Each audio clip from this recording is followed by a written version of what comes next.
네, 오늘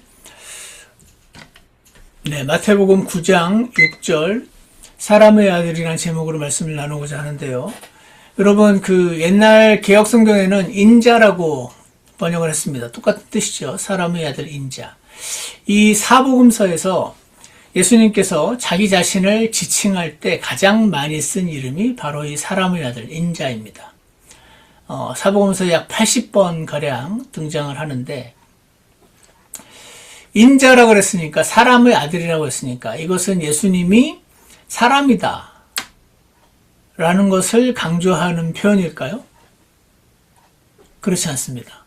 사람의 아들이란 말은 나는 사람이다 라는 것을 강조하는 표현이 아닙니다.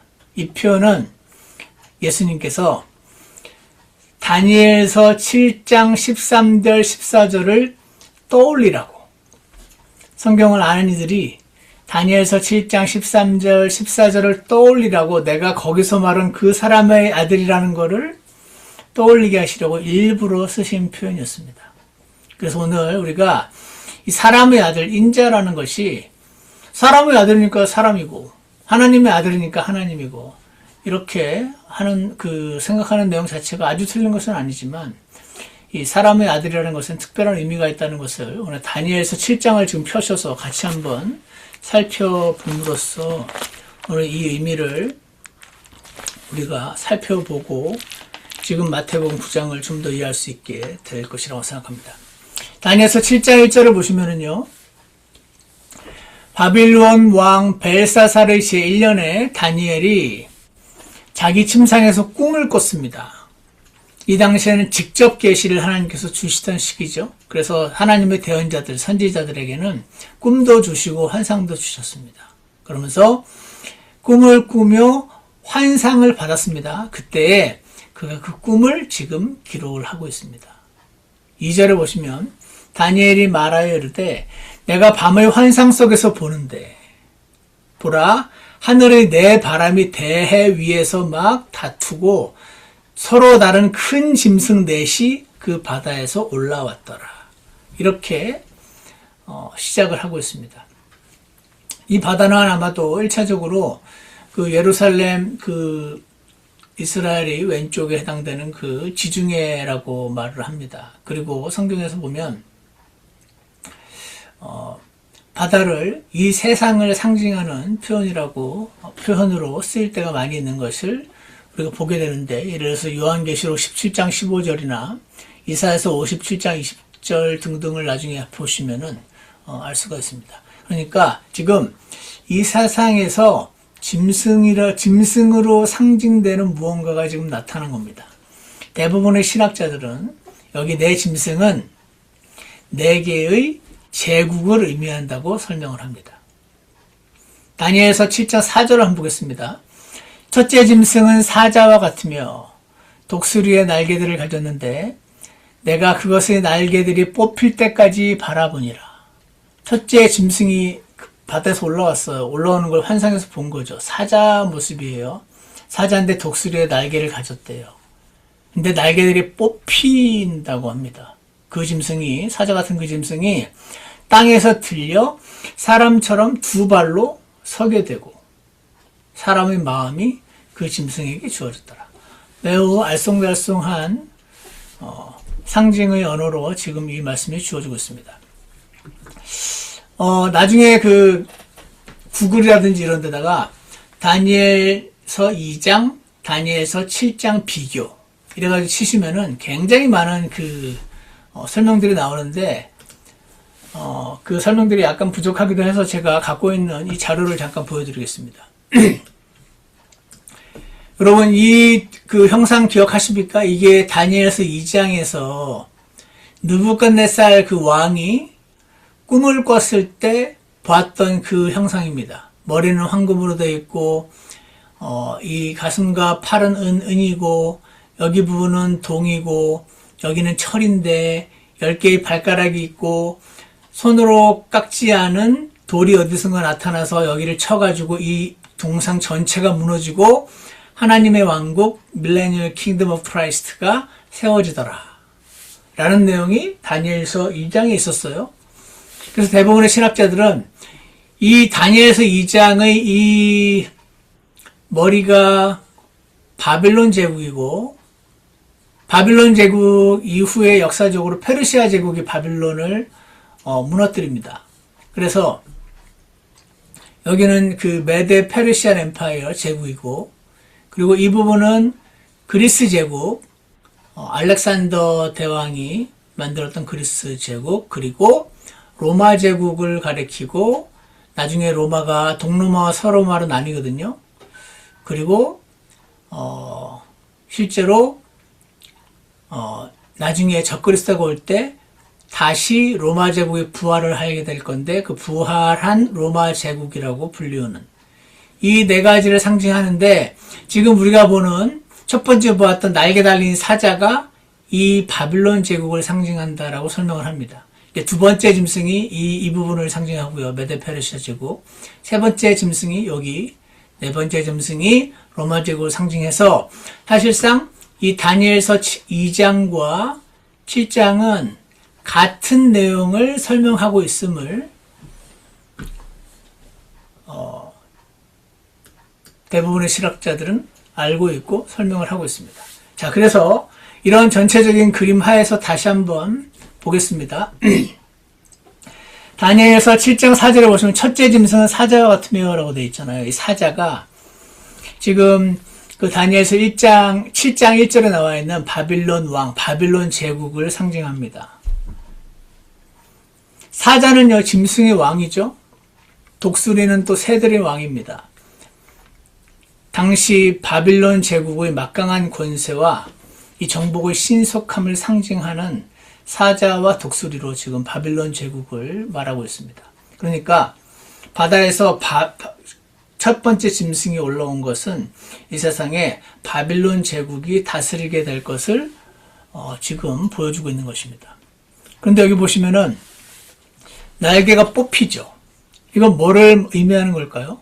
신학자들은 설명하기를, 여러분 그 다니엘서 4장 3장 4장 여기 보시면은 느부갓네살 왕이 자기가 이룬 업적에 스스로 막 도취되는 거 기억하십니까? 이 세상을 보라. 이거 다 내가 만든 세상 아니냐 하면서 자신의 업적에 스스로 막 도취됩니다. 자신의 업적에 도취되어서 막 교만해졌을 때, 그때 하나님께서 그를 치십니다. 왕권을 잃을 뿐 아니라 총명함을 잃고 짐승처럼 땅을 기어다니더라 하는 장면이 다니엘에서 나와요. 그래서 들짐승처럼 살게 되는 사건, 그것을 가리켜서 그 바빌론 제국은 바빌론 제국의 왕을 상징하니까 들짐승처럼 살게 된 이 사건을 날개가 뽑히는 것으로 지금 설명을 하고 있고, 그러다가 회복되는 것도 여러분 기억하십니까? 다니엘서 지금 성경을 열심히들 읽고 계시는 것 같은데, 다니엘서 읽을 때 꼭 한번 잘 보십시오. 이 다니엘 그 느부갓네살 왕이 짐승처럼 다니다가 갑자기 또 하나님께서 회복을 시켜주세요. 그런 장면이 나오는데, 두 발로 서고 사람의 마음을 받게 되는 장면. 이것이 다니엘서 4장에 나와 있는 그 7년의 징계가 끝난 다음에 느부갓네살이 하늘을 우러러보면서 이 하나님의 주권을 인정하는 장면이 나옵니다. 이게 내가 이룬 게 아니고 하나님이 다 주신 거구나 라는 거를 인정했을 때 그의 understanding, 지각이 돌아옵니다. 사람으로서의 모습이 회복됩니다. 그래서 짐승 같은 본성에서 벗어나서 하나님 앞에 겸손한 사람의 상태로 회복된 그 사실을 예언적인 환상으로 지금 묘사를 하고 있는 것입니다. 그래서 첫째 짐승은 사자 같으며 독수리 날개들을 가졌는데, 뽑힐 때까지 바라보니라 뽑혔다가 이제 짐승이 땅에 들려 사람과 같이 두 발로 서게 돼 회복되는 장면, 이것이 바로 사절을 의미하고요. 그 다음에 5절을 보십시오. 5절에 보시면 또 보라, 다른 짐승 곧 둘째 짐승은 곰과 같은데 그 짐승이 한쪽에서 몸을 일으켜 세웠으며 자기의 입에 자기의 이빨 사이에 갈빗대 셋을 물었더라. 그들이 그 짐승에게 이같이 이르기를 일어나서 많은 고기를 먹어치우라 하더라. 이 다니엘서, 에스겔서 같은 경우 특히 상징으로, 그림으로 마치 신문의 그 만평, 일러스트레이션 처럼 표현되는 경우가 많아서 어렵게 느껴지기도 하지만 많은 학자들이 이미 설명을 많이 해놨습니다. 고문 아까도 설명드렸던 것처럼 그 메데 페르시아 제국을 가리킨다 하는 것을 알 수가 있어요. 여러분 페르시아 제국 들어보셨죠? 페르시아가 지금의 이란이잖아요. 근데 이 메데라는 민족과 페르시아 민족이 둘이 연합을 해서 새로 세운 제국이어서 메데 페르시아 제국이라고 불렀습니다. 여기에 다시 보시면 둘째 짐승은 곰과 같은데 그 짐승이 한쪽에서 몸을 일으켜 세웠다고 하는데 영어로 보시면 raised up itself 몸을 일으켰는데 on one side 그러니까 한쪽으로 이렇게 치우쳐서 몸을 일으켰다는 뜻입니다. 이것은 메데와 페르시아가 연합해서 세운 제국이지만 후에 페르시아가 훨씬 세지거든요. 그래서 페르시아가 주도권을 잡게 되는 상황을 가리킵니다.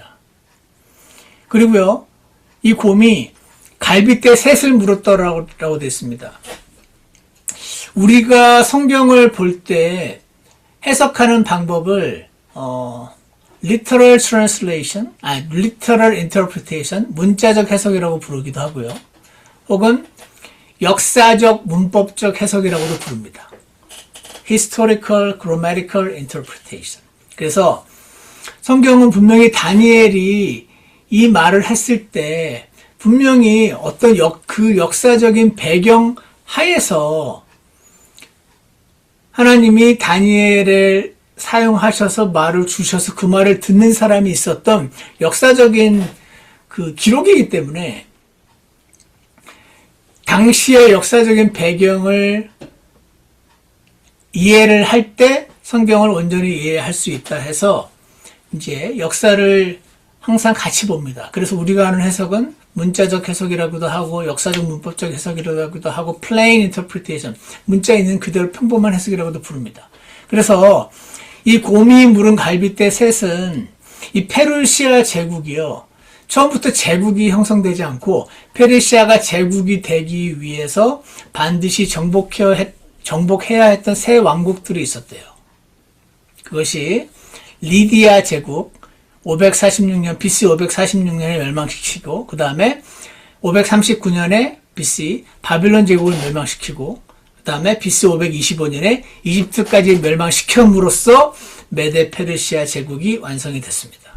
그래서 곰이 물었던 갈빗대 셋은 이 세 나라를 상징하고 그 다음에 그들이 그 짐승에게 메데 페르시아 제국에게 이같이 이르기를 일어나서 많은 고기를 먹어 치우라 이렇게 설명을 합니다. 많은 고기를 먹어 치우라는요. 페르시아 제국의 광범위한 영토 확장을 의미한다고 합니다. 전에 제가 어디서 봤는데 유튜브에 그 이스라엘이 포함되어 있는 그 근동 지방을 그 시간 순서대로 그 지도를 그려놓고 시간이 쫙 지나가는 것처럼 해가지고 처음에 바빌론 제국이 예를 들어서 보라색으로 먹었다가 시간이 지나면서 페르시아 제국이 또 빨간색으로 확 먹었다가 시간이 그리스 제국이 확 먹었다가 로마 제국이 확 먹고 그 유럽 지금 EU 있는 그 EU와 이라크 이란 그 지방을 이 전 세계 제국이 시간이 지나면서 잡아먹는 그거를 이렇게 그림으로 싹 동영상으로 보여주면서 그때 제가 봤는데 땅덩어리로 치면 페르시아 제국이 제일 커요. 페르시아 제국이 제일 크거든요. 그래서 이 페르시아 제국의 광범위한 영토 확장을 일어나서 많은 고기를 먹어 치우라 라고 봅니다. 많은 신학자들이. 그래서 제국 중에서 유례 없이 넓은 영토를 가졌던 페르시아 제국. 그래서 여러분 지금 이란 있잖아요. 이란은 아랍 민족이 아니에요. 이란 사람한테 당신 아랍인이라고 하면 엄청 화낸다고 합니다. 마치 우리나라 사람한테 당신 일본 사람이라고 하는 것 이상으로 화낸다고 합니다. 대페르시아 제국 국민인 나를 어찌 감히 양이나 치고 떠돌이 생활하면서 텐트 생활했던 유목민인 아랍 민족으로 하냐 하면서 엄청 화낸다고 제가 들었습니다. 그도 그럴 것이 지금은 이란이지만 페르시아 제국은 대단히 광범위한 영토를 가졌었고 대단한 그 역사를 가지고 있어서 굉장히 자부심이 강하다고 들었어요. 그래서 동쪽으로는 인도 접경부터 서쪽으로는 아프리카의 에티오피아까지 어마어마한 땅을 차지했었습니다. 그래서 많은 고기란 수많은 민족들과 나라들을 병합해서 그 자원을 다 흡수할 것임을 보여주고 있습니다. 그래서 두 번째 짐승은 메데 페르시아 제국인 거죠. 7장 6절을 보시면 이 일 뒤에 내가 보니 또 보라 다른 짐승 곧 표범과 같은 것이 있는데 이 표범은 그리스 제국이죠. 그것이 등에는 날짐승의 날개 넷이 있었고 아까 사전에는 날개가 2개였단 말이에요. 바빌론 제국 날개가 2개였어요. 근데 이 그리스 제국 날개가 4개예요. 엄청 빠르겠죠. 그 짐승에게 머리 4이 있었으며 통치 권세가 그 짐승에게 주어졌더라. 자, 여기서 표범은요. 그리스 제국입니다. 여러분도 아시겠지만 그 33세였던가요? 알렉산더 대왕이 33세가 되면서 10년 만에 이 전 세계를 확 어마어마하게 빠른 속도로 다 정복을 해버렸던 게 그리스 제국입니다. 표범이 원래 굉장히 빠르고 민첩한 짐승이라고 합니다. 근데 그 표범 위에 날개가 4가지 달려있다는 것은 상상을 초월하는 정복 속도를 의미합니다. 알렉산더 대왕은 불과 10년 만에 그리스에서 인도 접경까지 당시 알려진 세계 대부분을 정복을 했었습니다.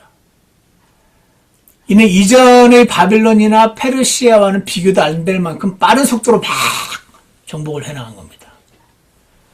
그래서 아까 그 바빌론이 날개 2를 가졌던 거에 비해서 표범은 날개가 4이니까 그리스 제국의 확장 속도가 바빌론보다 훨씬 더 빠르고 전방위적이었음을 시사하고 있고 그리고 알렉산더 대왕은 33이라는 젊은 나이에 갑작스럽게 죽습니다. 후계자 결혼도 안 해가지고 자식도 없고 후계자도 없었죠. 그래서 어떻게 되는지 예전에 제가 우리 성경 공부 시간에 했었는데 여러분 기억 안 나실 겁니다. 한 번 했으니까 기억이 안 나죠. 그때 후계자가 없이 알렉산더가 죽자마자 그리스 그 알렉산더 밑에 있었던 4명의 장군이 있었는데 이 4명의 장군이 한 지역씩 차지해가지고 그리스 제국은 4등분이 됩니다. 그래서 그 4장군에 의해서 4개의 지역으로 분할됐어요. 이것을 가리켜서 지금 예언을 하고 있는 거죠. 그 짐승에게 머리 4이 있었으며 라는 표현이 알렉산더가 죽고 나서 4명의 대장이 4개로 나라를 나눠 가지게 될 것임을 보여주고 있는 것입니다. 그리고 그 짐승에게 통치 권세가 주어졌더라 라고 기록되어 있죠. 이것은 알렉산더의 이 천재성 때문이 아니라 하나님을 모르는 많은 사람들은 알렉산더 대왕 자체가 대단한 지략가였고 대단한 그 전쟁의 신과 같은 사람이었기 때문에 그렇게 10년 만에 막 전 세계를 정복할 수 있었다라고 이야기하지만 그것도 아주 틀린 말은 아니지만 그 요소도 분명히 있겠지만 하나님 말씀에 따르면 그 짐승에게 그리스 제국에게 알렉산더 대왕에게 통치 권세가 주어졌더라. 하나님에 의해서. 이렇게 말씀하시는 거 볼 때 알렉산더의 천재성 때문에 통치 권세를 그가 누렸던 것이 아니고 하나님께서 정하신 때에 알렉산더 대왕에게 권세를 허락하셨음을 보여주고 계십니다. 자, 그래서 지금 이 한마디로 다니엘이요. 현재 지금 바빌론 시대, 페르시아 시대를 거쳐서 살긴 하지만 바빌론 시대의 지금 환상을 보면서 앞으로 지금은 바빌론이지만 앞으로 페르시아 제국, 메데 페르시아 제국이 일어날 거고 그 다음에 한 몇백 년 뒤에 그리스 제국이 일어날 거고 그 다음에 그 그리스 제국이 멸망해서 4나라로 나뉠 거고 그 다음에 로마 제국이 세워질 것임을 지금 하나님께서 환상으로 보여주고 계신 겁니다. 7장 7절을 보십시오. 이 일 뒤에 내가 밤의 환상들 속에서 보는데 보라 넷째 짐승은 두렵고 무서우며 이 짐승은요 뭐 호랑이 같다 표범 같다 이런 말이 없어요. 그냥 두렵고 무섭대요. 힘이 강하고 쇠로 된 큰 쇠 이빨을 가지고 있어서 삼키고 산산조각 내고 그 나머지를 자기 발로 짓밟고 매우 강력하고 무섭고 무자비한 제국. 그 짐승은 그것 전에 있던 모든 짐승과 다르고 또 열부를 가졌더라 라고 말하고 있습니다. 이 무서운 짐승은 로마 제국을 가리킵니다. 장차 나타날 적그리스도의 왕국 혹은 Revived Roman Empire, 부활한 로마 제국까지 포함하는 매우 중요한 상징이 이 무서운 짐승, 네 번째 짐승입니다. 여러분이 이 부분 그 실제 역사를 보시면 더 쉽게 이해가 되는데, 바빌론 제국, 페르시아 제국, 그리스 제국에 비해서 로마 제국은 조금 달랐습니다. 로마 제국은 쇠 이빨로 묘사된 것처럼 아주 철저한 파괴력과 절대적인 통제력을 가진 제국이었다라고 역사가들이 평가를 합니다. 근데요, 로마는요, 자기가 정복한 그 정복지들을 상당히 풀어줬거든요, 사실. 종교도, 너네들이 원래 믿던 신 믿어? 이렇게 마음대로 믿게 했어요. 그래서 로마 제국 하에서 이스라엘 사람들은 여호와 하나님을 섬길 수 있었고, 성전에서 제사도 드렸잖아요. 근데 그들은 한 가지 조건만 있었어요. 황제가 신이야, 로마 황제. 황제에게 숭배만 해. 그러면 나머지 너네 마음대로 하게 해줄게. 이렇게 했었던 거죠. 그래서 로마 시대에 모든 적들을 다 정복하고 나서 평화가 왔어요. 그래서 그 평화를 가리켜서 역사가들이 팍스 로마나라고 부릅니다. 들어보셨는지 모르겠어요. 팍스 로마나가 로마 제국이 원래 그 라이벌들이 있어서 막 싸우면은 전쟁이 되는데 한 명이 너무 세져가지고 다 제압해버리면은 이제 평화가 오잖아요. 그래서 로마의 평화, 로마의 관용은요, 굴복을 전제로 한 것이었다고 합니다. 굴복해. 그래서 무릎을 꿇고 굴복하면 그래 잘한다, 이렇게 착하다, 예쁘다 해주니까 팍스 로메리카나, 팍스 로마나 해가지고 로마에게 굴복을 전제로 평화가 왔었던 거죠. 하지만 로마에 조금이라도 저항하는 세력이 있으면 로마는요, 가만두지 않았습니다. 쇠 이빨 그 자체였습니다. 그래서 로마는 자신에게 덤벼들었던 카르타고를 멸망시킨 뒤에 땅에 소금을 다 뿌려버렸었습니다. 왜냐면 다시는 생명이 살지 못하게 그렇게 했었습니다. 그러니까 말 잘 들으면은 예쁘다 하면서 다 평화인데 누가 한 명이라도 반항을 한다. 그럼 완전히 멸절시켜서 제압을 해버리는 겁니다. 그러니까 유대 전쟁 당시에 유대인들도요, 황제 숭배만 하고 그러면은 봐주는 거예요. 근데 유대인들이 황제 숭배를 안 하고 나중에 크리스찬들까지 황제 숭배를 거부하고 이렇게 될 때 어떻게 했습니까? 예루살렘 성전까지 완전히 다 허물어버리고 유대인들을 전 세계로 다 흩어버린 그런 일까지 하는. 그래서 앞선 그리스 제국, 페르시아 제국 이런 제국들보다 훨씬 철저하고 파괴적이었습니다. 그런 걸 가리켜서 넷째 짐승은 두렵고 무서우며 힘이 강하고 큰 쇠이빨을 가지고 있어서 삼키며 산산조각 내고 나머지를 자기 발로 다 짓밟았던 로마 제국을 보여주고 있습니다. 근데 그 다음에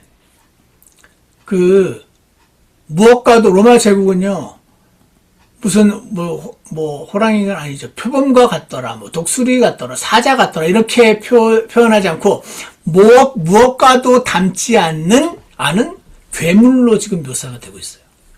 왜 그러냐면 이 짐승의 기괴함이 마지막 때에 등장할 적그리스도의 왕국과도 연결이 되어 있기 때문에 그렇습니다. 여러분, 나중에 제가 지금 우리 교회에서 그 성경 공부 시간에 하게 될 교회사를 보시면 이제 더 확실히 이해가 가시겠지만, 로마 제국은요, 서로마 제국과 동로마 제국으로 나뉘어요. 서로마 제국은 476년에 망합니다. 동로마 제국은 1453년에 망합니다. 그때 오스만 투르크라는 제국이, 이슬람 제국이 들어와가지고, 무려 500년? 가량 어마어마하게 긴 시간 동안 제국을 다스립니다.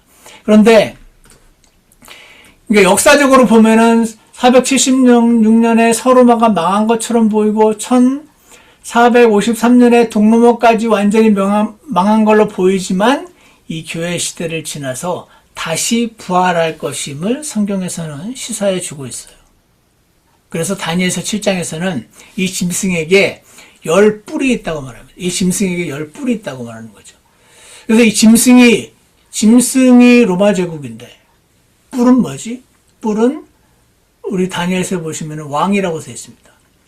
그 뿔이 제일 위에 있으니까 그 제일 위에 있는 왕을 상징하는 그 상징물로서 뿔을 제시하고 있어요. 그래서 이 10뿔은 10개의 왕으로 구성된 부활한 로마 제국으로 대부분 해석을 합니다. 이 새로운 무서운 제국은 마지막 때에 10개 지역의 연맹체가 형성될 것이며 그 권세가 과거 로마보다 훨씬 더 무시무시할 것이기 때문에 이렇게 두렵게 묘사가 됩니다. 제가 더 깊게 들어가면 시간도 오래 걸리고, 자, 여기까지 보시게 되면은요, 지금, 다니엘이 환상 가운데 본 거예요. 앞으로 이런 일들이 일어나는 거를 지금 성경에다가 예언을 해놓고 있는 겁니다. 이 제국이 일어날 거고, 이 제국이 일어날 건데, 나중에 로마 제국이 일어날 거야. 하지만 두 다리니까, 로마 제국은 두 개로 나뉘어서 망하는 것처럼 보여. 근데 다시 부활할 거야. 그 부활한 로마 제국이 적그리스도의 제국이야. 적그리스도의 제국은 전 세계를 10개의 권역으로 나누어서 전 세계를 one world government로 다스리게 되는 그런 시대가 올 거야. 라고 지금 설명을 합니다. 여기까지만 들으면은 마음이 무거워지는데, 기쁜 소식은 이것이 끝이 아니라는 겁니다. 9절을 보십시오. 9절을 보시면은 이렇게 되어 있습니다. 그 왕좌들이 무너져 내릴 때까지 라고 되어 있습니다. 그 왕좌들이 무너져 내린다는 건요, 바빌론 제국이 무너지고, 페르시아 제국이 무너지고, 그리스 제국이 무너지고, 로마 제국도 무너지는데, 앞으로 부활하게 될 그 적그리스도 제국까지 이어지는 모든 이방인의 그 통치 권력이 다 무너지고 나면, 그 무너져 내릴 때까지 내가 봄에 옛적부터 계신 이가 앉아 계시는데, 이분이 아버지 하나님 같습니다. 옛적부터 계신 이가 앉아 계시는데, 그분의 옷은 눈같이 희고, 저거 마태복음 17장에서 예수님의 옷이 눈같이 휘어지는데, 그분의 머리털은 순결한 양털 같으며, 저거 요한계시록 2장 3장에 보면은 예수님 머리털이 순결한 양털같이 휘어지는데, 예수님하고 상당히 비슷하네요. 그분의 왕좌는 맹렬한 불꽃 같고, 그분의 바퀴들은, 바퀴? 저 바퀴는 에스겔서 1장, 3장, 10장에 나오는데, 바퀴들은 타오르는 불 같더라. 그때 어떻게 됩니까? 13절을 보십시오. 내가 밤의 환상들 속에서 보는데, 보라, 사람의 아들. 여기 나오네요. 사람의 아들이. 이 제국들이 세워지고, 무너지고, 로마 제국도 무너지고, 나중에 지금 아직 부활한 로마 제국인 적그리스도의 제국이 아직 안 만들어졌어요. 근데 그게 세워질 거란 말이에요. 전 세계를 다스리는 원 월드 거버먼트가 세워질 건데, 그 제국까지 무너질 때 사람의 아들 같은 이가 하늘의 구름들과 함께 와서, 옛적부터 계시니 아들 하나님이, 예수님이, 메시아가 아버지 하나님에게 가서 메시아를, 예수님을 그분 앞에, 아버지 하나님 앞에 가까이 데려가니라. 그분께서, 아버지 하나님께서 그에게, 메시아, 예수님께 통치와 영광과 왕국을 주시니, 이것은 모든 백성들과 민족들과 언어들이 그를 섬기게 하려 함이라. 그의 통치는 예수님의 통치는, 메시아의 통치는, 사람의 아들의 통치는 영존하는 통치요 없어지지 아니할 통치며 그의 예수님의 왕국은 멸망하지 아니할 왕국이라. 장로교에서는 저 왕국은 우리 마음속의 왕국이라고 얘기합니다. 우리 마음속에 예수님이 이렇게 딱 주인이 되셔서 내가 순종하는 위치에 서게 될 때 내 마음을 예수님이 다스리셔서 성령 충만해지는 걸 말한다 라고 설명을 하지만 그것은 사실이 아니고 저는 동의하지 않습니다. 왜냐하면 지금 이 다니엘서 7장 13절에서 말하는 이 예수님의 왕국, 메시아 왕국은 앞선 모든 왕국들, 바빌론 왕국, 페르시아 왕국, 그리스 왕국, 로마 왕국, 이 전부가 실제 나라였잖아요. 그러니까 이 예수님의 왕국도 실제 나라입니다. 이 땅에 세워질 실제 왕국, 그리스도의 왕국, 천년 왕국, 메시아닉 킹덤, 그겁니다. 우리 마음 안의 화평하고 성령 충만한 상태가 아닙니다.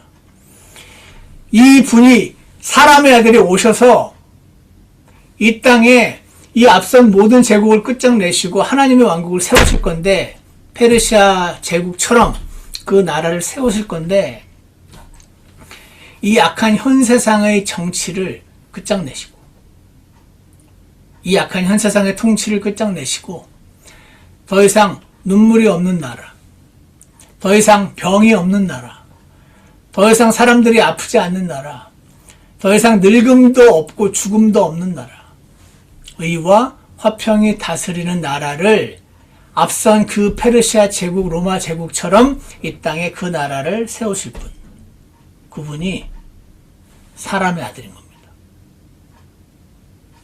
다시 마태복음 9장 6절로 와보십시오. 다시 마태복음 9장 6절. 자, 여러분이 이제 다니엘서 7장을 이제 충분히 봤잖아요.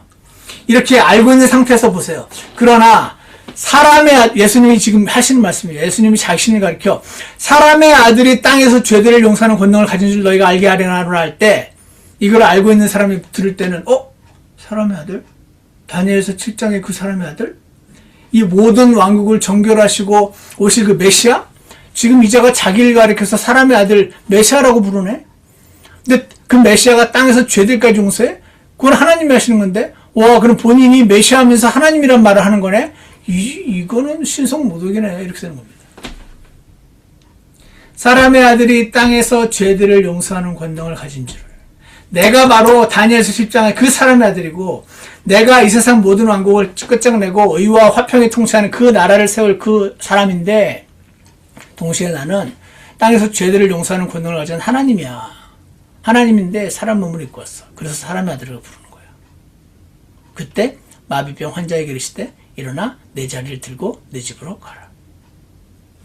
사람들이 인식하기에 와, 병을 진짜로 고쳤네? 그럼 저자는 진짜로 죄를 용서하는 권능도 있겠네. 죄를 용서하는 권능이 있으면 하나님인데? 본인은 다니엘서 7장 13절 14절에 저 그 사람의 아들이네? 여러분, 성경의 단어들은요 하나도 헛되이 기록된 것이 없습니다. 믿으시죠?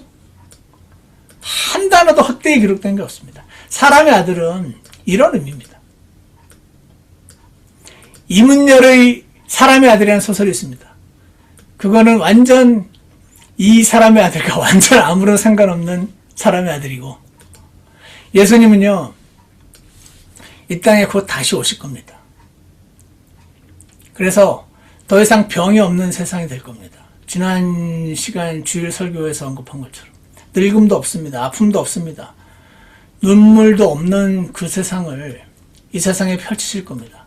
저는요 최근에 비롯해서 요즘 제가 그 역사 관련된 것들을 많이 읽고 유튜브를 보고 해서 그런지 보스니아 내전에서 어마어마한 사람들이 죽고 사람들이에서 눈물이 흘리고 억울한 눈물이 흘려지는 거, 그리고 또 유대인이 그 수백만이 나치에게 죽임당한 거, 어마어마한 그 인디언들이 영국 제국주의자들이 미국에 와가지고 미국 건설하면서 어마어마한 사람들을 또 학살한 거, 그리고 최근에는요 그 아이스가 저는 너무 무서워 죽겠어요.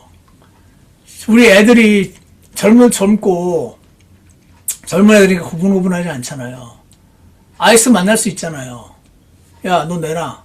너가 시민권자인 거 증명해. 이럴 때 얘네들이 저는 야, 싸우지 말고 고분고분하게 줘. 예, 여기 있습니다. 이렇게 줘라. 이렇게 얘기하지만 얘네들이 제 말 안 들을 가능성이 아주 높단 말이죠. 그럼 잡혀가잖아요. 잡히려고 하다가, 물론 우리 애들은 총이 없으니까 그러진 않겠지만, 이번에 죽은 사람, 특히 의사, 간호사 그 사람은 총이 주머니에 있었어요. 총을 뺀 거예요, 그 사람들이, 아이스가. 뺐으면은 총이 없으니까 그냥 제압하면 되는데, 저기 본인이 놀랐어요. 본인이 놀라가지고, 건! 하고 외친 거예요. 그랬더니 옆에 있는 애들이, 건이야? 하고 쏜 겁니다. 이게 저는 우리 아들한테도 일어날 수 있는 일이라는 생각이 드니까 너무 무서운 거예요. 근데 그 일을 겪은 그 가족의 눈에서는 얼마나 피눈물이 흘릴까 막 이런 생각이 나면은 저는 막 어떻게 될지 모르겠습니다. 이 분노를 주님 앞에 쏟아내야 되는데. 그래서 저는 이 눈물이 없는, 이 억울한 눈물이 없는 세상에 빨렸으면 좋겠다는 생각이 요즘 엄청 듭니다. 여러분과 저는 예수님을 믿었기 때문에 이 나라로 들어가게 될 겁니다. 사람이 거듭나지 아니하면 하나님의 나라를 볼 수 없느니라, 하나님의 왕국을 볼 수 없느니라 그러셨기 때문에 이 왕국에 들어가는 조건은 거듭나는 겁니다. 예수님을 받아들이는 거예요. 그러니까 이 날이 온단 말입니다. 이 날이 올 때까지 우리가 해야 될 일은, 저는 그렇게 믿습니다. 저는 나가서 막 아이스 아웃하고 데모하고 그러는 게 우리 크리스찬이 할 일이 저는 개인적으로 아니라고 믿지만, 성경에 데모를 해라 마라 그런 말이 있진 않으니까 본인의 선택으로 생각합니다. 하지만 저는 성경에서 말씀하시는 바는, 다니엘도 뭐 느부갓네살 아웃, 뭐 고레스 아웃 이러면서 안 했으니까 이 다가올 날을 미리 당겨서 오늘을 감사하고 살며 주님과 동행하며 사는 것이 성경에서 말씀하신 우리 그리스도 하나님을 믿는 사람들을 향한 뜻이라고 생각합니다. 마치 하나님이 안 계신 것처럼 이 지금 일어나고 있는, 지구상에서 일어나고 있는 이 불합리하고 부당하고 화가 나는 일들을 보고 두려워하는 일들을 보면서 두려워하지 말고 하나님 안 계신 사람처럼 두려워하면서 살지 말라고 그렇게 말씀하십니다. 이 예수님이 오셔서 세우실 나라는요, 공의로운 나라입니다. 모든 사람은 법 앞에 평등하다. 저는 이 말이 진짜인 줄 알았어요. 제가 뉴스에 관심이 원래 없었기 때문에 보기 전까지는. 근데 나중에 보니까 아닌 것 같아요. 차라리 모든 사람은 법 앞에 평등하다는 말을 차라리 하지 말고 하면 좋겠는데, 그 말을 하면서 안 그런 현상을 볼 때 보통의 생각을 가진 평범한 사람은 의문을 갖게 됩니다. 뭐지? 부자고 권력 있는 자라고 해서 지은 죄에 대해서 벌 받지 않고 솜방망이 처벌을 받고 빠져나가는 걸 볼 때 하나님께서 너무 분개하거나 좌절하지 말라고 그러시는 것 같다는 생각이 들었습니다. 그리고 힘없는 자들이 맥없이 죽임당하는 일들을 요즘 보면서, 그리고 막 억울하게 죽임당하는 걸 보면서, 그리고 나서요, 그가 먼저 총을 꺼내서 공격을 하려고 했기 때문에 아이스가 정당 방위했다 그러면서 막 누명을 뒤집어 씌우거든요. 그렇게 해도. 그리고 지금 오늘 제가 본 그 영상에는 그 앱스틴 리스트에서 그 마이크로소프트 빌 게이츠 내용을 한참 다룬 걸 제가 잠깐 봤는데, 이 10대 13살, 4살, 5살 소녀들이 맥없이 유린을 당해도 그 죄 지은 자들은요, 보통 아주 돈도 많고 권력도 많습니다. 그래서 이분들은 벌을 보통 안 받고 빠져나가고 오히려 이거 같은 걸 해가지고 백만장자가 되기도 하는 뭔가 좀 잘못된 것 같은데? 라는 생각이 드는 현상을 볼 때도 오늘 이 하나님 말씀은 우리에게 사람의 아들이 곧 오실 거를 기억해. 이렇게 말씀을 하십니다. 지금 마지막 때가 다가오고 있어. 그거 기억해. 너무 좌절하지 마. 너무 화내지 마. 너무 힘들어하지 마. 너무 힘들어서 울지 마. 그렇게 말씀하시는 걸로 저는 들립니다. 그들은 하나님께 맡기고 너는 나를 따르라. 그렇게 말씀하시는 것 같습니다. 사람의 아들이라는 이 표현 안에 이런 뜻이 다 들어가 있었다. 놀랍지 않으십니까? 사랑하는 성도 여러분, 성경을 계속해서 읽으시고 말씀 안에서 주님의 은혜를 많이 맛보시기를 축원합니다.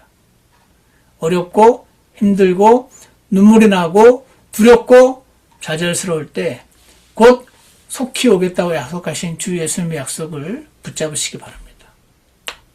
사람은 절대로 쓸 수 없는 이 성경책을 쓰시고 우리에게 주셔서 자신의 약속이 결코 공수표로 남발되는 것이 아님을 보여주시는 하나님을 찬양하며 오늘 하루를 주님과 동행하며 살게 되는 저와 여러분이 되시기를 주 예수님 이름으로 축원합니다.